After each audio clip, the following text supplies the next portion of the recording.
Opakruoth Nyikwara Mogiro kama na inya kumkitera Mogi TV ka une wang sae chenro mara ng'ich welo ka wantiere ka gi Belinda Phillips nyarge makala kaka jaloko marwa bang'e sadek ka Nyasaye oyie to bro go mbaka gi Eddie Oketch en senator ma Migori gimomiyo wadhigo kode mbaka wadhi winjore ni gin kaka senators onego bed gi ng'iyo kaka loch gwenge tiyo kata devolved units kata counties to gisetiyo machal nade to gideno ni ang'o manyaka koro timre mondo mirieye ma indi timore seche ma koro loch gwenge chenro twak mar loch gwenge timore seche mowueni no yawe ayanga kawuono ndala ma Homa Bay gi jatend piny Kenya William Samoei Ruto nitiere weche mang'eny mowuok kanyo mobiro pimoni bang' dakika moko matin. An kaka pile nyinga Trevor Ombija janding opanga jonyakach dendo nombija taya nyakwar guok ocha pesa. Magi weche manyien ma wan go. There is something going on in our legislature. There is money being demanded from the executive, from governors, from ministers, from people in the executive. Jatend piny Kenya William Ruto kwero jood bura makwayo jotela soya kokale komiti mag od bura. Sirikal olando kuonde ma idhi ketne jopiny television mondo gineo picha Harambee Stars gi Zambia kaka yor geng'o dhungruok mar ji e paw Kasarani.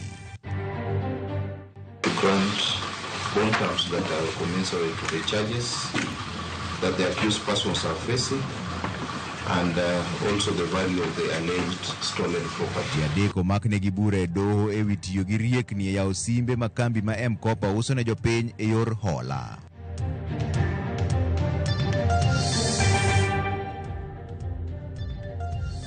Ero kamano, dwaro winjo pachi 2-3-6-0-0 eka kinyalo yudo. Jatend piny Kenya William Ruto golo siem mager ne jood bura mag komiti mag od bura makwaya soya kuom jotend kaunti kata apisas mamoko mag sirikal ni eka gindik report maler e wigi. Ruto ne olose kaunti ma Homa Bay kama nochopo mar yawo ayanga romo mar 12 mar tend loch gwenge. Walter Nyambaga nigi ler mar wachni. Now Kaulosi kinde yawo ayanga nyasi mar 12 mar loch gwenge kaunti ma Homa Bay. Kae ma jatend piny William Ruto owuok mager kod jo od bura gin jo kanyo mag komiti ma report nyango ni kwayo mit bilie kata soya mondo godho gi bor kinde mag governors kata jotend migepe igoro mongirore kombe mag bod mag riwruoge mag saga mamoko ochopo nyim komiti go. I also must say the legislature must also be held to account because there is something going on in our legislature that we must call out. There is money being demanded from the executive, from governors, from ministers, from people in the executive, especially those who go for accountability before our houses of parliament. Ruto, oko ni enti mamienu chilo kumjo od bura machiko lwetgi mondo chwadgi omenda eka gindik lipot mamuol manyalo moro jok mochopo nyim komiti mag od bura go mondo ketgi orindi maliet e wi weche mag miwadhi kod kauting mag apisege. It cannot continue to be business as usual. It is not possible that committees of parliament demand to be bribed, demand to be paid for them to write reports or to look the other way for what is happening in either the national government or the county government. All of us must act together. Ikideno, bende Ruto okwayo mondo do rang matut jok machopo mar kwayo barua mageng'o meko margi. Samo yudgi kod ketho man de michwal gi doho kata makne gi bura. We have innovation that is only available in Kenya that allows a corrupt person or somebody who has stolen public resources or somebody in breach of law not to be prosecuted. Something called anticipatory bail. Somebody who has stolen public funds and then goes to court and gets something called anticipatory bail makes it impossible for such a person to be arrested and prosecuted. This is a matter I hope our friends in the judiciary would help us answer. Bedeo yango ni MCS koro nyalo bonjo ni mar machiegni ni odhi keto koke chik machiwo thuolo ne MCS yudo aheri margi mana kaka jo od bura mamoko to ka gisetiyo. Ruto bende oketo koke chik machiwo thuolo ne County Assembly bedo kod teko mag omenda mag tayo tije mag County Assembly. Members of county assemblies can breathe some fresh air, that they do not have to work under the direction of the county executives. But I have also told you that use that independence for the good of the people. The County Assembly's pensions bill has already been passed by the Senate, that in the next couple of months, I will be signing into law the County Assembly's pensions bill into law, so that county assemblies will also have pension, just like members of parliament. Walter Nyambaga, Ramogi TV. Higni 12 nyaka ne tend loch gwenge chakre pacho ka en jokenge mathoth osego gi counties. To kata kamano, ywak nitiere ni thoth chenro ma nengogi romo siling bilion 400 mowinjo chwali e counties pod ni e lwet piny owacho mamalo. Jopiny opuoyo kenge ma counties osegoyo, ka kata kamano thoth gi ywago rem mantiere e sekta mar thieth. Lydia Okeyo miyo ler mar wachni. En higni 12 nyaka ne loch gwenge chak tiyo ayanga ipachoka. Karamu mar loch gwenge kata devolution conference ma higa ni obagi e county ma Homa Bay. Kathoro mar wach en rango yore mag jiwo ber ma oganda nyalo yudo kokalo kuom loch gwenge. Riwruok mar International Center for Policy and Conflict yango kenge ma loch gwenge osegoyo machalo kaka loko ngima oganda kendo kelo chenro mag piny owacho machiegni gi oganda. Loch gwenge bende osekweyo liet mar siasa kalore ni oganda sani ok gen dongruok mana maya e sirikal mamalo kende. Counties bende giwacho ni oseloso thuolo mag tije ne jopiny kendo bero uchumi mag kor gwenge ma osejewore kalore ni moko kuom chenro koro itayo gi counties giwegi. Kata kamano, riwruogno wacho ni nitie chenro mamoko ma owinjo bed ni timo gi counties ma pod itayo gi sirikal mamalo ka chenrogo kod mwandu mowinjo bed ni chwale counties nego giromo siling bilion 400 gino magiwacho ni duoko chien okenge ma counties temo goyo. Bende gidwaro mondo milos chike mabiro keto lai makare ewi chenro duto mowinjo bed ni chwalo ne counties kendo los chenro makare mag timo nonro ewi mwandu ma counties ntiere godo kod kaka itiyo kodgi kendo keto nyong'ong' e jotije matiyo e counties. Moko kuom jopiny mane watwak godo po dongruok ma osenene counties kata kamano dwaro margi en ni mondo mi kik ketgi mana e bombe to chwalgi nyaka e kor gwenge. Wach mar devolution ni aneno kober nyaka nodonji wan gi a lot of improvement nikech yudo kaka wan jo Homa Bay County sani yudo ka wan gi lam orwako kamoro amora, wan gi modern fish market nitiere. Orach neno achiel ni kidhi e interior kocha to kuonde moko chuodho ma ok inyal neno, kuonde moko chuodho ma ok inyal luwo kata mana gi tiendi kendo kata mana gari ok nyal dhi. Bende giywago onge mar tije ne rawere ahinya te apise mag counties ka rawere ywak ni ok nywandgi e chenro mag dongruok kata obedo ni okenge moko osego e sekta mar thieth nitiere ma pod nitiere. Wan koka youth nitie ber ma waneno to gi ber ma ok wane nikech youths mang'eny gisomo to gionge tije to county ka bende nitie mana jok moko ma bende koro koma ma samoro winjore retire to wenwa joma tindo mondo mi wadonji office. Thieth aneno ka ok ber nikech SHA kuonde dhi kuonde moko ni SHA konyo kuonde moko konyo samoro. Ute mag thieth aneno kosalosgi but koro nitiere man maina mag sem kaka dispensary matindo tindo ema gidwaro mondo at least oyawe gik machalo kanderi mondo kete yath kaka chal kaka kidhi kuonde ma kamano kuonde moko yudo ka yedhe tin. Dispensaries kidhi tiyudo mana one nurse only to nurse achiel ji oewe dispensary mamagwa makaber to gima jo sirikal winjo time maino ogiwinjore gi mede sisters moko to gi nurses moko mondo mi thieth obed maber. Elimbe mare Maria Oromo mar tend loch gwenge, jatend piny Kenya William Ruto singo medo jiwo loch kor gwenge ka koro sani osepodho paro mar chik ma koro biro neno ni counties oyudo omenda maromo siling bilion 415 ei komenda ne. Ma en medruok mar siling bilion 28 kawuok e siling bilion 387.4 mane omi counties e hik omenda mokadho. Lydia Okeyo, Ramogi TV, Nairobi. Governors kod jotelo mamoko manoyuore chak romo mar tend loch gwenge county ma Homa Bay okete lela moko kuom okenge mag dongruok mag counties osegoyo nyaka ne chak tend loch gwenge higa mar 2013. Jafwambo marwa ma Homa Bay Ali Abich miyo lerno. E kinde romo makamano, counties mopogore yudo thuolo manyiso dongruok ma gin go kaachiel kod chenro mamoko ma gitimo mar konyo bero ngima jopiny e counties mopogore, ka governors bende yudo thuolo mar golo pachgi e wi okenge mag dongruok mopogore ma counties mag dhigo nyime mar konyo bero ngima jopiny. Task is to make devolution work for all Kenyans, deliver equity, inclusion and social justice, closing the socio-economic divide, delivering on the sustainable development goals of leaving no one behind. I've looked at this county with the cynicism of Nathaniel, and they've always asked, what good can come from Nyanza? What good can come from the people of Homa Bay? And what good can come from the people of Luoland? Perhaps I might not tell them to come and see, but I will tell them to wait and see.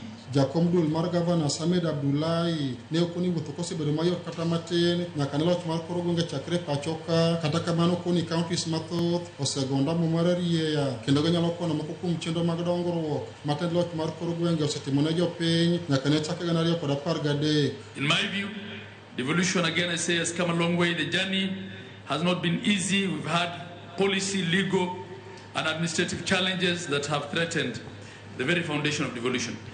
But I am convinced here that counties and in general devolution has moved from strength to strength. Counties have recorded countless success stories that reveal that devolution is uplifting the lives and livelihood of Kenyans. Speaker bura mar Senate Amason Jeffa Kingi bende nogolo twak mare kinde chak mar romo makamano kane okone telo mar loch mar koro gwenge pod okwak kod midhiero mopogore kamoting'o weche mag mibadhi. Corruption and weak accountability systems in some counties continue to threaten and erode public trust in devolution. Failure, regrettably so, failure by some governors to heed invitation by the Senate to come to the Senate to account for the resources placed in their hands not only erodes the good working relationship within the devolution family, but also is detrimental to the noble goals of devolution. Motelo ne chenro mar yawo romo makamano, jatend piny William Ruto bende noyawo log tich mar sirikand county tako gedo mag ute nindo mag jopuonjre maromo 200 mbalariany ma Tom Mboya e kind chenro mag dongruok mamoko. Romo mar loch mar koro gwenge mar 9 ma obagi county ma Homa Bay kandi koro gikone to yawo ayanga kod jatend piny Kenya William Ruto. E twak mare jatend piny okone sirikande oyekore mar dongo counties mopogore pacho kaendi kong'iyo weche mag dongruok mopogore manyalo konyo bero ngima jopiny. Ali Abich, Ramogi TV, Homa Bay. Kwa kanyo ni riwruok mataya adhula e Afrika CAF ogoyo piny Kenya fwai machielo mar omenda maromo $6.5 kaluwore gi rochruok mar arita kaachiel kod dhungruok mar johera mag adhula mane obede alap ma Kasarani e tuk Harambee Stars kod Morocco. E ote mar yokinyi ma kawuono CAF nochiwo siem ni poni Kenya biro rem luwo chike mag arita moketi gi CAF to biro chono mondo tuke mag Harambee Stars otere pewe mamoko ma Tanzania kata Uganda. CAF omedo ni Kenya onego jiw arita e alwora mar alap ma Kasarani kendo ne ni peini olor e kinde tugo goeko. Maendi biro mana ndalo manok kende tok CAF goyo Kenya fwai maromo $2.5 tok rochruok mar arita e tugo manobagi Kasarani tarik 3 dweni e kind Harambee Stars kod DR Congo.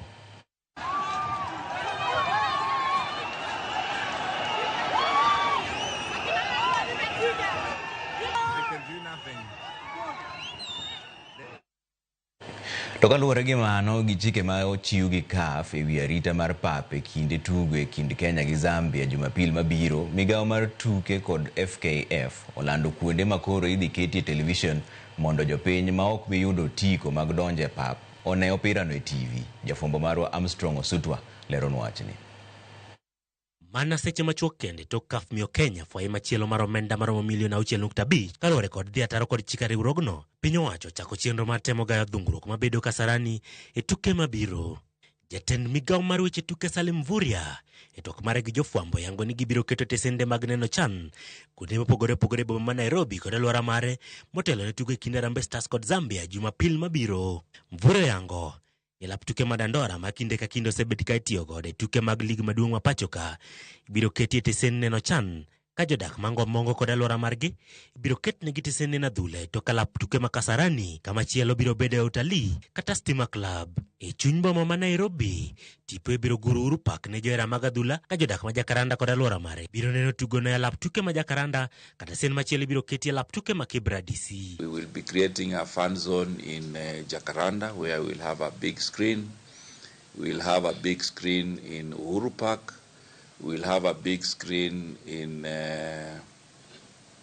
which other place? In Dandora. We'll also have another big screen in Utalii area and also the area adjacent to Kasarani. So we'll have screens in 6 areas of the city. Mvurya wacho ni sirikal oketo kenge kama oting'o medo arita alwora ma Kasarani kaka yo mar jiwo arita johera mag adhula, jotugo kod apisas mamoko, kendo neno ni johera man go tiko mbudhi kende imibiro yienegi donjo Kasarani. And equally in those fan zones we will make sure that they are secure and safe. And therefore I want to take this opportunity to talk to my dear Kenyans. Chan is here, but we also need to ensure that we cheer our team.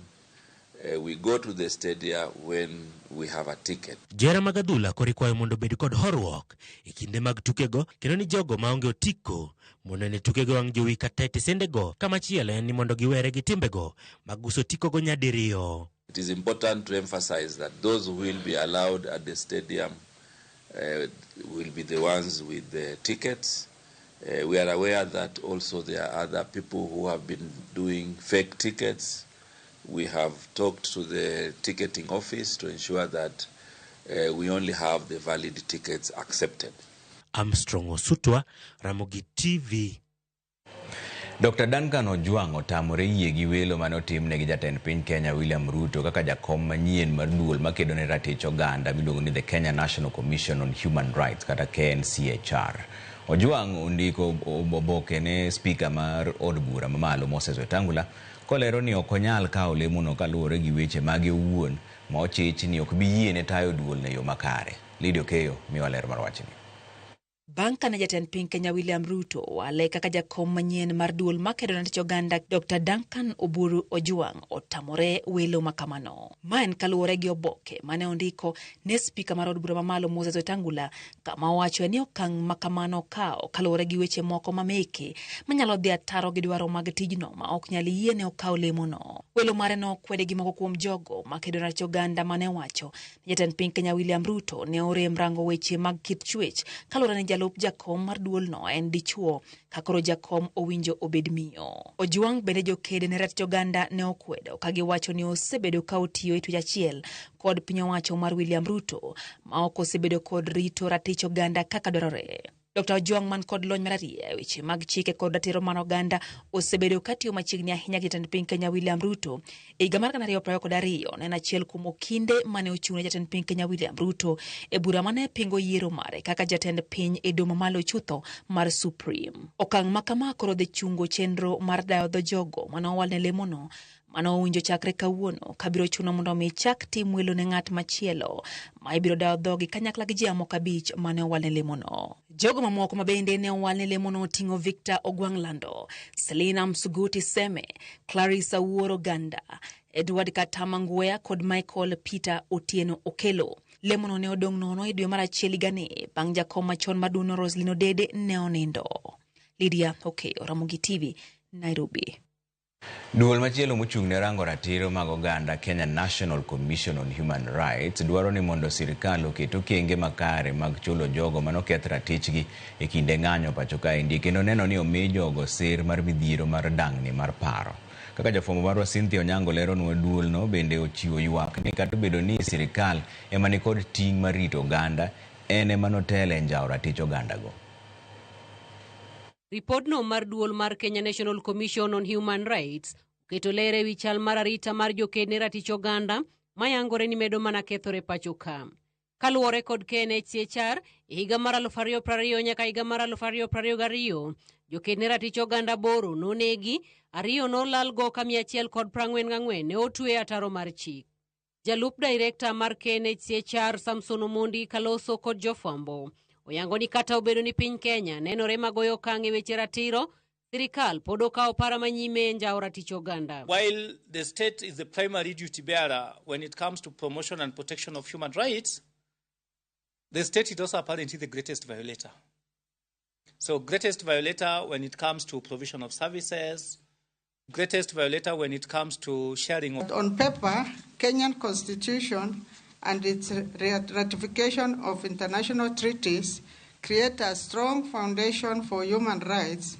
However, in practice, the defenders still face threats, intimidation, arbitrary arrest, and in some cases, violence. KNCHR wacho ni en gima kare mondo sirikal chulo oganda jo Kenya manoyudo midhiero e kinde ng'anyo manonywando nyaka jogo manoketh ratichgi, ka bende giwacho ni chudo makamano nyaka ket kanyachiel kod neno ni jogo duto manoyudo midhiero yudo ratiro kendo anyuola maggi okony e yudo thieth mag tuoche ma okel gi dang'ni mag paro. We need to look at compensation within the broader concept of reparations. So reparations comes with accountability for human rights violations. Reparations come with acknowledgement. Reparations come with compensation. Reparations come with memorialization. So it's a big concept. KNCHR owacho ni luoro margi bende en ni nyithindo ma obedo kod tuomruok kod chike sani medo njao ratichgi e kinde ma otergi e kuonde jot mag obila kaluwore ni onge kuonde jot makare mag rito nyithindo. We still have children that get into conflict with the law, and because our facilities do not accommodate children, in most cases, the officer in charge would have no choice. That if the child is a girl, we'll go into women's cell. If the child is a boy, we'll go into men's cell. And we know violations that come with this. Cynthia Onyango, Ramogi TV, Nairobi. Basodi yu moro machuo kudogo bang' daka matin tanu kusoro timaru ka Indian Pastor Omondi otiche mar gemo nyinyore wacho ni mosna jaoda Sara Tieno gi Archbishop Odhiambo Gura gi jagoro Samuel Atongo gi Olo Oyanda. Aneno news ka an wang'e longo kadem mosna jaoda min Precious gi owadwa Molly gi Ann Clinton mar wang'e longo kadem. Erokamano ahinya. Ramogi TV oimore akwayo chang mapiyo ne kwarwa jaduong' John Otieno ka ene od thieth masigomre od bura ma Ugunja ma Fred Osuru Dandora Phase 2. Makamu wacho ni travel leaders te moa Homa Bay Devolution biro dala na e birthday mara tarik 22 dwe mar 8 kotelnegi gi waziri Wandai. Erokamano ahinya. Mrembe Evans Oyuga Wasonga wuod Konge amake maber kod jaoda Rosemary Oyuga kod jaote Millicent Marupanda. Erokamano ahinya. Bas oduogo bang' daka moko matin kaka dhi mabor ahinya.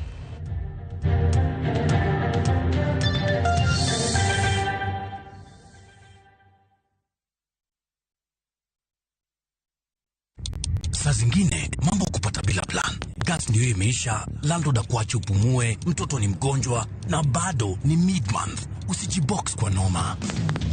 Piga *531# and sort your emergencies with my Mobi Civil Servant Loan. Iwe usiku au mchana. Kama wewe ni civil servant, sasa uko sorted. Dial *531# and get up to 20,000 shillings and pay from your next payslip. No paperwork, no guarantors, no drama. Ni wewe tu na simu yako. Register now and see your limit in seconds. Build for Kenyan civil servants. My Mobi. Iko sorted.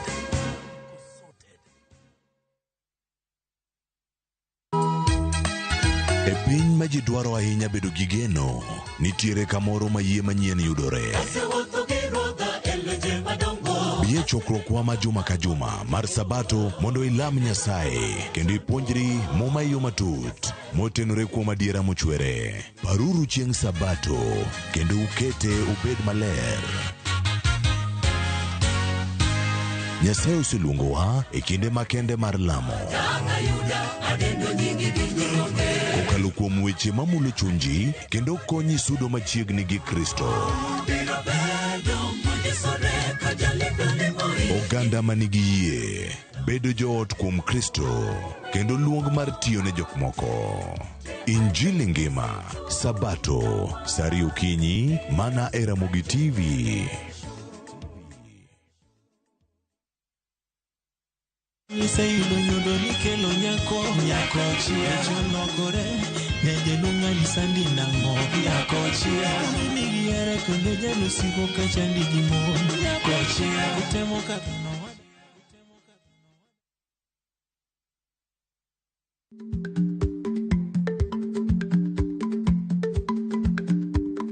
lach nonego okal tako.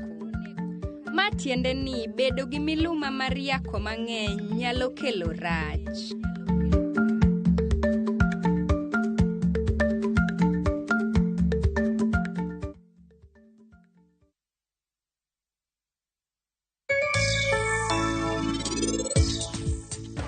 Koro nyaka warangi gi frame by frame, achiel kachiel, are tung nyaka tung. Mondo eka koro wa confirm ni state mar hype chalo nade.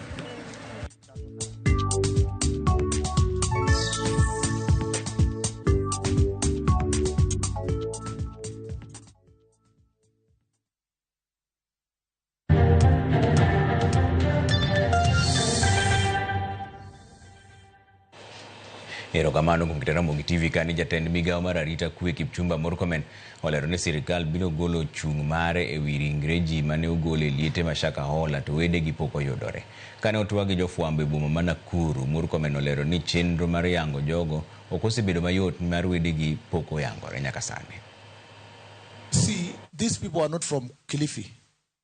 They are from all over the country, Baringo, Vika walikuwa wengi, Siaya, Kisumu, all those places. Now, relatives in that place do not know that the person they lost actually went to Shakahola and they died there. So they are not even presenting themselves for DNA test. So the testing and concluding the matters has been complex, but we are about to make a decision as government to see if we can inter the remaining parts or bodies because of lack of any further people have come out for DNA, and maybe just create a memorial center within the Shakahola itself. Jakom mowal mar duol mochung' ne ng'iyo weche mag obila NPSC Dr. Amani Komora owacho ni lweny madhi nyime kind duolno kod bad migao mar obila e wi rejista mayango osara mag obila en wach menyalo tieki kokalo twak kod lalruok. Kane olose nyim komiti od bura mar arita, Komora olero ni kata kochuno ni rejista makamano nyaka bed mane lwet bad migao mar obila, duol mochung' ne ng'iyo weche mag obila NPSC be nyaka mi thuolo mar doyo kendo ng'iyo rejista makamano. Ponono ni opuodhe kod komiti kod mar od bura, Dr. Komora dhi kawo kar Eliud Kinuthia kaka jakom manyien mar duol mar NPSC. Lot of push and pull between the National Police Service and the National Police Service Commission, especially in regards to the payroll. And of course, if approved by these members, you are going to be in a very critical position of a chair. And knowing part of your commissioners, the service commanders from the NPS. What is your take, and how do you intend to mitigate that kind of a bad, ugly situation between the two? Why do we have the police? The police are there to provide a service. They come in through the National Police Service Commission, through the structures of delegated responsibility, to provide a service to the common mwananchi. So wherever that payroll sits, we will eventually get to agree where some of those functions should sit. But considering the separation of power, which is aspects of good corporate governance, I would say, for as long as the National Police Service Commission has an opportunity to oversee, to audit whatever that goes into the payroll, then this debate of whether the physical payroll, where it should sit, is a matter that can be discussed and agreed. Romo ne obagi e mbalariany mag Akan boma ma Nairobi mar somo paro kod manyo yore manyalo konyo bero lai mar somo mar CBE kod okenge manyalo bero alwora mar somo ne jopuonj kod jopuonjre. Kaluwore gi jata tije migao mar somo Ann Waithira, migao mar somo pacho kaendi tiyo matek mar tieko achiedh nade mosethiro sekta mar somo. Wera ni lai mar somo mar CBE en achiel kuom gigo makonyo chwalo piny Kenya e rang'iny mamalo kaka achiel kuom pinje mosegoyo okang' e weche mag somo. Romono ma okelo kanyakla jokanyo e sekta mar somo kowuok e pinje mag Kenya, Uganda gi Tanzania biro timore kuom thuolo mar ndalo 3 buore Nairobi ka. Despite that many of early childhood development centers, they still remain under-resourced. And we also have inadequate trained teachers. Community engagement in early learning also remains low, even though evidence indicates that children who have quality ECD programs are 20% more likely to meet the literacy benchmarks. Learners are being left behind, either because of poverty or gender discrimination or the digital divide and the technology gaps, which are real gaps. I think, we are meeting at a time when the sector, education, is actually facing a lot of pressure to improve access, pressure to improve quality. Riwruok mar Rotary Club ka otenore kod 10 kaunti ma Migori dhi nyime kod loso somo kata library kod omenda maromo siling 4.4 e boma ma Migori. Ma en okang' mar jiwo chenro mag somo e bomano kendo dhi medo kwan mag kuonde somo go nyaka 2 ni mar machielo yudore mane boma ma Rongo. Jojuma miwa ler mar wachni. Kar somo kata library ma iloso kod 10 kaunti ma Migori ka otenore, riwruogno mar Rotary Club e bade ma Migori kod omenda maromo $4.4 dhi bedo kar somo kata duto koro nyalo tiyo godo ma idendo kaka public library mokwongo e bomani ma Migori. Apisa maduong' e migawono mar kit tuoche kaunti ma Migori Ngero Sogwang' mane wuoyo e kinde mano bedo e kind apisas go ma kaunti ma Migori kod jokanyo mar Rotary Club ma Migori ka otele kod ker mar gi Jojagimba ne owach ni kar somo ne dhi jiwo weche go mag somo e kaunti ma Migori. Wakelo library ma jopiny some, wang'iyo gi library ma iloso gi sikunde kata mabede institutions, to ma biro bedo mar ng'ata ng'ata. Koro wayudo dona madwa kelonwa buge mang'eny kabisa koa oko, to kendo moko bende oyie odwa ng'iewnwa buge ma nyasani mantiere ka mag jo Kenya. Omiyo wang'eyo ni kwa kelo library ka, to wabro jiwo ji, wabro bedo kod programs mag jiwo ji mondo ginwang' somo e library. Ok onego bed rieko mana mar yudo certificate, to en rieko ma kata ka idwa timo speciality ni moro, kaka inyalo puro maber, kata ka in gi tabu kata mana e dak mari, ibiro yudo buge mabiro konyi mang'eny kanyo mondo mi isom. Ngiro dhi moch ni chia mar somo e kit oganda osebiro ka dok piny e kaunti ma Migori nikech onge mag kuonde ma oganda nyalo yudo buge mopogore opogore ma degier somo. Jiwruok madina wacho en ni ka nitiere community masomo onge giminyalo pandnegi. Omiyo wakwayo ni kaka library ni biro chakore, pod wamedo wacho ne ji ni mondo mi giikre, kata kibira Migori town ni biro ng'iewo gimoro, kata sa pod odeko ni library ni wabiro tere kamiluongo ni Musomi. Ker mar Rotary Club e kaunti ma Migori Jojagimba ne wacho ni kar somo ni kata library mabende dhi ting'o buge mopogore opogore dhi chako tich kapok higa ne rumo, ka bende kojiwo oganda e kaunti ma Migori mondo biro ti kod kar somo ni e yono makare. Biro kanyo to somo mondo giyud more knowledge.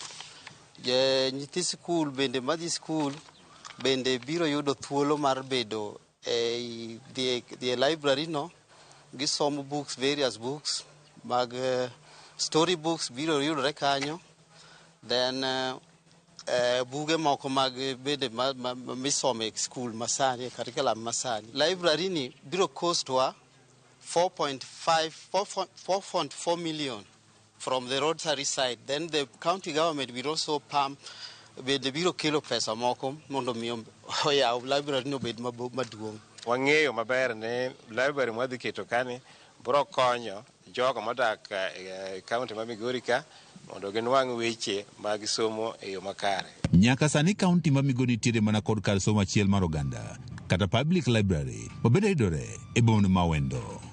George Juma, Ramogi TV, Migori.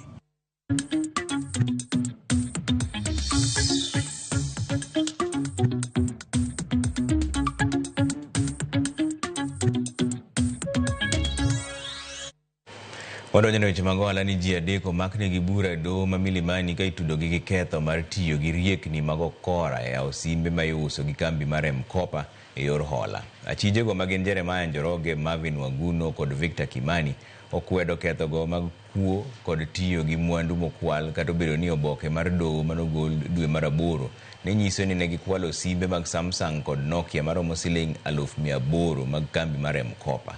Kaluwore kod ler mar obila, ji adek go nomaki e duka moro e apaya ma Tom Mboya Nairobi ka gin gi simbe 5 mag M-Kopa e kinde mane gitemo yawo simbe go ataro mar chik. Doho miyo gi rambun mar omenda maromo $1 million ng'ato ka ng'ato. Alternative to count number 1, that's handling stolen goods.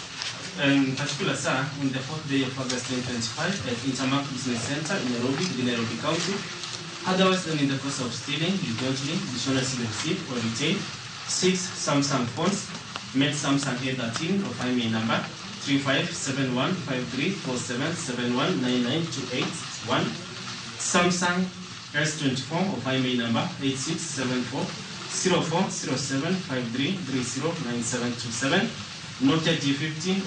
We urge this honorable court to grant bond terms that are commensurate to the charges that the accused persons are facing, and also the value of the alleged stolen property.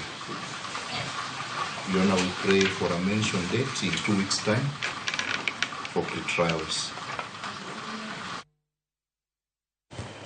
Wadhi mbele ni jotije manie bwo riwruok mar jotije kambi makeyo modhi Kenya Petroleum Workers Union koro wuok oko mar chiwo duondgi e wi gombo mar piny owacho keto kambi mar keyo modhi nyamburko KPC e lwet ji giwegi. Luoro magin godo en margi en ni ginyalo wito tijegi koro ni od bura opuodho kang' makamano. Nyakidi mioler.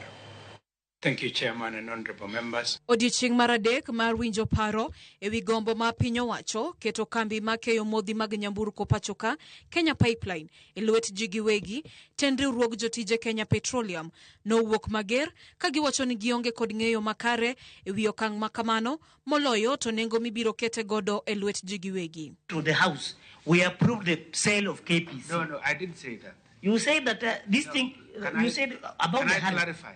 Yes, just clarify and put it in the better way, because from the time the budget was passed in June, we're in August.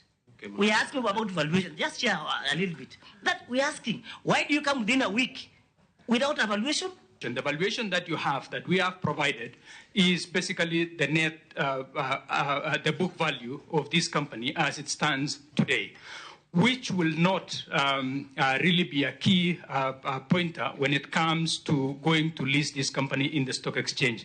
Because what you will be looking at will be a forward-looking valuation. The business valuation that should be attained once it's done definitely should be much higher than the book value that we have. Yuak ma jotijego maduong' ne en ni kaponono od bura opodho kang' mar keto kambino e lwet joket mwandu. Gibiro lalo tije mekgi, wirani piny owacho tiyo matek maneno ni chenrono otiek mapiyo. E duoko mare, jagoro mongirore migawo mar omenda Chris Kipto nodok ne okang' mar keto kambi makamano e lwet ji giwegi, kowacho ni obiro konyo piny Kenya e yor hepo gope makinde ka kinde. Nomedo bende ni onge jotije mabiro lalo tije mekgi ponono ni chenrono opuodhi. We got that from the CS Mbadi, we got that from CS Opio and I. And Mbadi was very categorical. CS Mbadi, Opio gave us another version that nobody will lose his job. So what is the position of employees after the transition? This transaction, it's our intention that it should not lead to job losses. We expect probably, in fact, the company to do better and provide more job opportunities. Kipto bende noketne liet ma chiwo ler kaponono Auditor General ibiro yiene marango boke duto mag chenro maketo kambino e lwet ji giwegi kaka achiel kuom yore maketo elai kendo nyiso adieri ma chenrono ne jopiny bende. Auditor General checking the transparency, accountability of the whole system. The Auditor General has to look at all aspects. It has to be audited fully. So we don't see a hindrance at all of that Auditor General in terms of looking at the process. And what we are doing will be provided, or the auditor will ask for all the documentation, and that should be okay. We have regulatory requirements that as a commission we will be required to comply with. So we know what we're expected to do and we'll ensure we comply with the law. And oversight where any government agency, including consultation with the National Treasury throughout that particular process to ensure that we are following the law as we should. Motelo nema, jeten migao mateko Pio Wandai, no wacho ni keto kambino e lwet ji giwegi, biro chiwo thuolo ne piny Kenya yudo yuto mabup, mabiro konyo e siro chenro mag sectors mopogore opogore. Piny owacho biro yudo yuto maromo shillings bilion 100 kapo nono od bura opodho uso makamano. Efinye Kidi, Ramogi TV, Nairobi.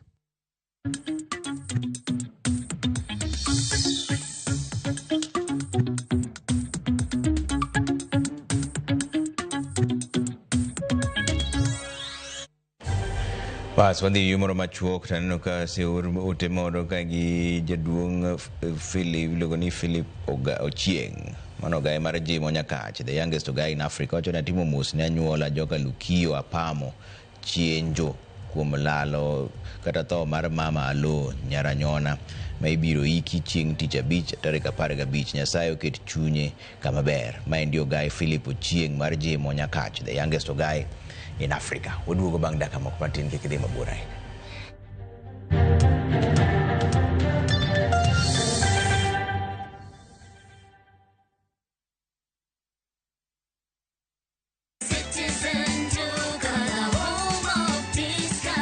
We deliver across Nairobi, Kiambu, Thika Road, and beyond. Shop now on www.citizenduca.com or on the View Sasa app. Citizen Duca, home of discount.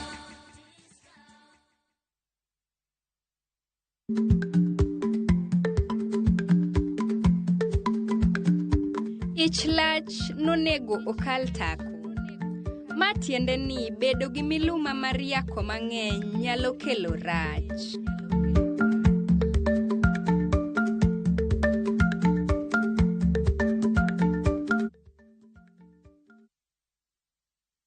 Introducing Wigo, your trusted ride. The ride with the most reliable, verified, efficient, and transparent drivers. With fabulous cashback incentives for passengers, each trip on Wigo feels like an upgrade. Download Wigo from Play Store or App Store or SMS Wigo to 20425 and ride with confidence. Wigo, let's go.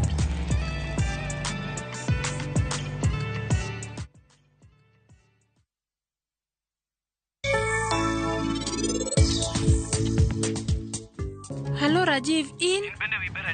Ngoma rach kodi. An kore ka wuki otu nise chako gona simbe mang'eny. Anti office kae to anadich. Winja, an gi tich moro malong'o ahinya office kae. Omiyo an ok abibedo gi seche mang'eny mar mako simbi. In kik item gochona kendo, iwinja? Kalure kaka in iwuoyo, gi kaka ipimo gimoro amora. In ichalo ng'ama nong'eyo nyakono maber ahinya. Ageno ni in ok ing'eng kuom nyakono ahinya. Bende winja maber Sanjo? Mama gochona?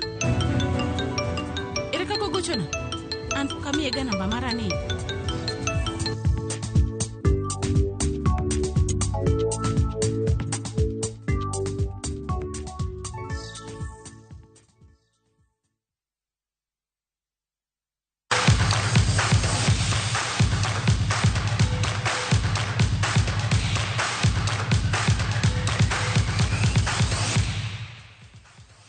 Tielo mar 59 mag tuke rugby mag Christie Sevens nosidhi ayanga kawuone alap ma RFA Grounds ka telo mar Kenya Harlequins osingo mar bedo gi tugo maberie moloyo higani. Tukego dhi chakore tarik 15 nyaka tarik 17 dweni.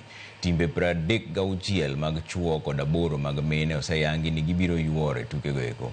Timbe madongo kaka KCB, Harlequins, Nondis kod Strathmore Leos gin moko kuom mago moseyango ni gidhi yuoro. Jata tije matukego ne Kesa Were osingo ne johera mag rugby tugo mong'ith.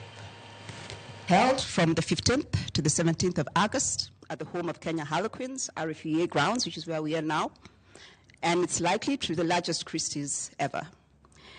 In terms of numbers, from Friday to Sunday, we'll have about 81 teams with 972 players playing rugby. That number is growing as we have more teams confirming some of our tournaments. We have 36 teams in the men's competition, 8 teams in the women's competition, 33 teams in the age grade competition, 4 teams in the veterans competition. This year, we're taking our live stream to greater heights. More cameras, more analysts, top-level commentary. We want to deliver a world-class experience to our online audience across Nairobi, across Kenya, across the world. We don't have any particular star in the team that we'd want for anyone to look out for. We want all of you to look at the 13 who I'm sure can make the national team. And I'm sure we are proud of them, and I'm sure they'll deliver this coming weekend. We have a mix of experienced and rising stars, experienced players, and we have a couple of new players who will be there to showcase their talent this weekend.